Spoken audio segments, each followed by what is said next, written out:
चलिए फ्रेंड्स, आज हम लोग बात करते हैं नोबेल पुरस्कार 2022 के बारे में। तो अभी हाल ही में 2 से 10 अक्टूबर के बीच सभी क्षेत्रों में मिलने वाले नोबेल पुरस्कारों की घोषणा कर दी गई है। तो चलिए एक एक करके समझते हैं। तो सबसे पहले हम लोग बात करते हैं भौतिकी में, यानी कि फिजिक्स में। किस में बात करेंगे? सबसे पहले भौतिकी में। तो इस बार भौतिकी के क्षेत्र में 3 लोगों को संयुक्त रूप से नोबेल पुरस्कार मिलने वाला है। तो समझते हैं करके किनको मिलने वाला है। तो सबसे पहले हैं एलन एस्पेक्ट, जो कि फ्रांस से बिलोंग करते हैं। दूसरा है जॉन एफ क्लॉसर, जो कि यूएसए से बिलोंग करते हैं। और तीसरा है एंटोन जिलिंगर, ये ऑस्ट्रिया से बिलोंग करते हैं। अच्छा, इसे किस कार्य के लिए दिया जा रहा है? तो इनकी उपलब्धि क्या है? क्वांटम मैकेनिक्स पर जो उनके द्वारा काम किया गया, उन्हीं के उपलक्ष्य में इन्हें फिजिक्स के क्षेत्र में नोबेल पुरस्कार दिया जाएगा। अच्छा, इसकी घोषणा कौन करता है? तो the royal Swedish academy of sciences के द्वारा इसकी घोषणा की जाती है। और इसकी शुरुआत 1901 में हुई थी, यानी कि 1901 से नोबेल पुरस्कार भौतिकी के क्षेत्र में दिया जा रहा है और 1901 में पहली बार दिया गया था। तो ये चित्र में आप देख पा रहे होंगे, ये हैं एलन एस्पेक्ट और ये जॉन एफ क्लॉजर और ये हैं एंटोन जिलिंगर। इन्हीं 3 लोगों को संयुक्त रूप से भौतिकी के क्षेत्र में नोबेल पुरस्कार दिया जाएगा। अब हम लोग बात करते हैं केमिस्ट्री के क्षेत्र में। तो केमिस्ट्री के क्षेत्र में भी 3 लोगों को संयुक्त रूप से नोबेल पुरस्कार दिया जा रहा है। केमिस्ट्री में भी कितने लोगों को दिया जा रहा है? 3 लोगों को। तो इसमें पहला है कैरोलिन आर बटोरजी, जो कि यूएसए से बिलोंग करते हैं, यानी कि ये किस देश से बिलोंग करते हैं? यूएसए से। और दूसरा है मॉर्टन मेल्डल, ये डेनमार्क से बिलोंग करते हैं। और तीसरा है के बैरी शार्प्लेस, ये यूएसए से बिलोंग करते हैं। तो इन्हें क्लिक केमिस्ट्री और बायो ऑर्थोगोनल केमिस्ट्री के विकास के लिए इन्हें केमिस्ट्री के क्षेत्र में 2022 का नोबेल पुरस्कार दिया जाएगा। और इसकी घोषणा the royal Swedish academy of sciences के द्वारा किया जाता है हर साल। और पहली बार 1901 में केमिस्ट्री के क्षेत्र में नोबेल पुरस्कार दिया गया।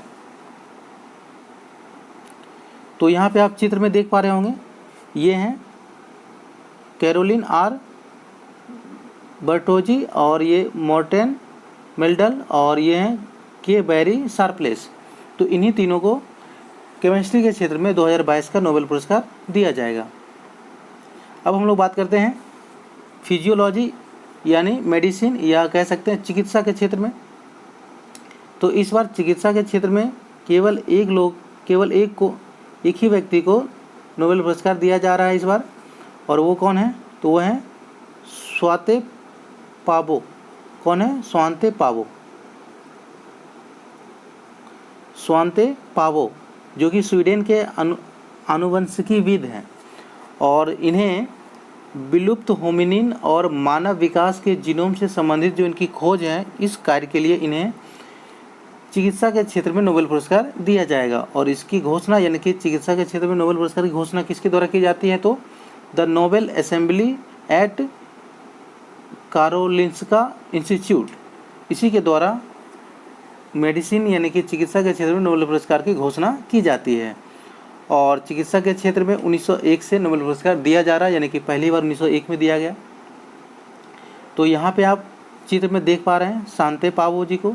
इन्हीं को इस बार चिकित्सा के क्षेत्र में 2022 का नोबेल पुरस्कार दिया जाएगा। अब हम लोग बात करते हैं लिटरेचर, यानी कि साहित्य के क्षेत्र में। तो इस बार साहित्य के क्षेत्र में एनी एर्नॉक्स को, किसको? एनी एर्नॉक्स को साहित्य के क्षेत्र में किसको मिलने वाला है? एनी एर्नॉक्स को, जो कि फ्रांस से बिलोंग करते हैं।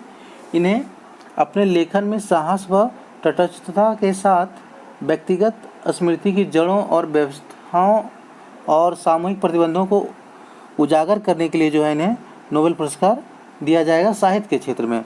और इसकी घोषणा की बात करें तो साहित्य के क्षेत्र में द स्वीडिश एकेडमी के द्वारा इसकी घोषणा की जाती है। और इसकी भी शुरुआत 1901 में किया गया है, यानी कि पहली बार इसे 1901 में दिया गया है। तो यहाँ पे आप चित्र में देख सकते हैं एनी एर्नॉक्स को, जिन्हें साहित्य के क्षेत्र में 2022 का नोबेल पुरस्कार दिया जाएगा। अब हम लोग बात करते हैं शांति के क्षेत्र में। तो शांति के क्षेत्र में इस बार एक व्यक्ति और 2 संस्थाओं को एक साथ नोबेल पुरस्कार दिया जाने वाला है, यानी कि संयुक्त रूप से। तो इसमें जो व्यक्ति हैं वो हैं एलेस बियालियात्स्की, जो कि बेलारूस के मानवाधिकार अधिवक्ता हैं, और एक संस्था है मेमोरियल, जो कि रूसी मानवाधिकार संगठन है, और एक और संस्था है सेंटर फॉर सिविल लिबर्टीज, जो कि यूक्रेनी मानवाधिकार संगठन है। तो इन तीनों को, यानी कि एक व्यक्ति और 2 संगठन है इसमें, तो इन तीनों को संयुक्त रूप से शांति के क्षेत्र में 2022 का नोबेल पुरस्कार दिया जाने वाला है। अच्छा, इसे किन कार्यों के लिए दिया जा रहा है, तो इनकी उपलब्धि की बात करें तो इन्हें युद्ध अपराधों, मानवाधिकारों के हनन और सत्ता के दुरुपयोग के दस्तावेजीकरण करने के लिए इन्हें संयुक्त रूप से शांति के क्षेत्र में नोबेल पुरस्कार दिया जाएगा। अच्छा, इसकी घोषणा किसके द्वारा की जाती है, तो इसकी घोषणा भी द नॉर्वेजियन नोबेल कमेटी के द्वारा की जाती है, और यह भी स्टार्ट हुआ था 1901 में। कब से? 1901 से यह प्रारंभ हुआ। अब हम लोग बात करते हैं,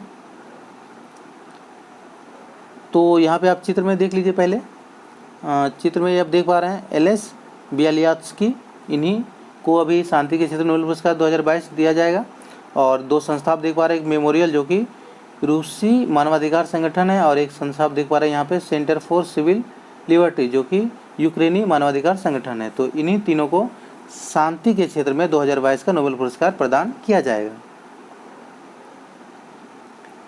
अब हम लोग बात करते हैं इकोनॉमिक्स के क्षेत्र में। तो इकोनॉमिक्स के क्षेत्र में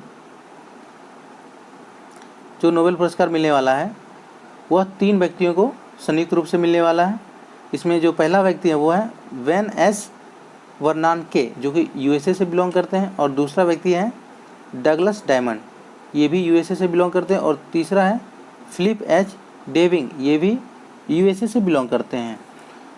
तो इन्हें बैंकिंग और आर्थिक संकट पर शोध के लिए 2022 का इकोनॉमिक्स के क्षेत्र में नोबेल पुरस्कार दिया जाएगा, और इसकी घोषणा जो है the royal Swedish academy of sciences के द्वारा किया जाता है, और इसकी शुरुआत 1969 में हुई। ये ध्यान रखना कि इसकी शुरुआत कब हुई? 1969 में। पीछे जितने भी 5 क्षेत्र में पढ़े सबकी शुरुआत कब हुई थी? 1901 से, यानी सबको पहली बार 1901 में दिया गया, लेकिन अर्थशास्त्र के क्षेत्र में पहली बार 1969 में नोबेल पुरस्कार दिया गया था। तो ये चीज़ यहाँ पे ध्यान में रखना है। तो यहाँ पे आप चित्र में देख पा रहे हैं, ये हैं वेन एस वर्नानके, और ये हैं डगलस डब्ल्यू डायमंड, और ये हैं फिलिप एच डेविंग।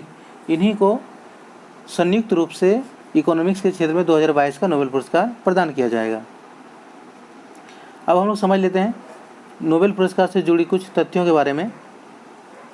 तो इसमें बात करें तो नोबेल पुरस्कार की स्थापना जो की गई थी वह अल्फ्रेड नोबेल के वसीयतनामे के अनुसार की गई थी, और 1895 ईस्वी में।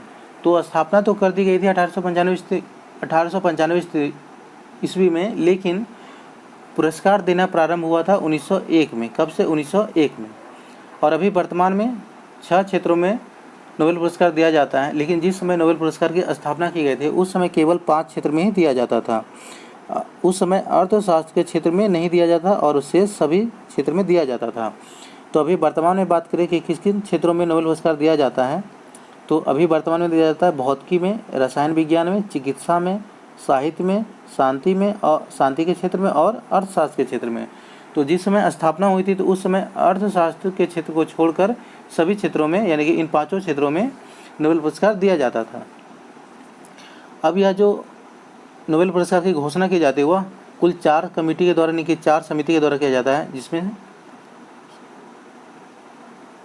हम लोग बात करें तो पहला कमेटी है the royal Swedish academy of sciences.